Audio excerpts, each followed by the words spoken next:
ድረስ ትወለድ እሺ ያልጠበቅነው እንትን ሲታይ በጣም ስሜታችን እንደዚህ ትወለዳለች ብለን አልጠበቅነውም። ጭራሽ ስትወለድ ስናየው ግን በጣም ስሜታችን አሰማን፣ ደነገጥ ነው።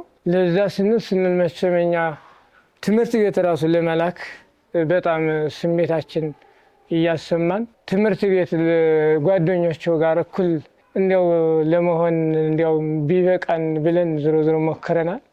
ስትጠባም ይሄ ክፍተት ስላለው በጣም ያስቸግራል። በጨርቅ ተሸፍና እንደዛ ብለን የምታጠባ ነበረች እናቷ። በጣም ችግር ነበር። ትክክለኛ ተማሪዎች ጋር ማትፈራ ሆና እኩል ትምህርት መማር መሆኗ አረጋግጫለሁ። እና የነበረው ሌላ ነው የነበረው። አሁን ግን ማንም አያይም። እኩል ተማሪዎች ጋር መማር ፊደልዋን በመቁጠር ደስተኛ ትሆናለች ብዬ አስባለሁ። በጣም እያመሰግንኩ ነው እና በጣም ከአቅም በላይ ነው ማመሰግነው።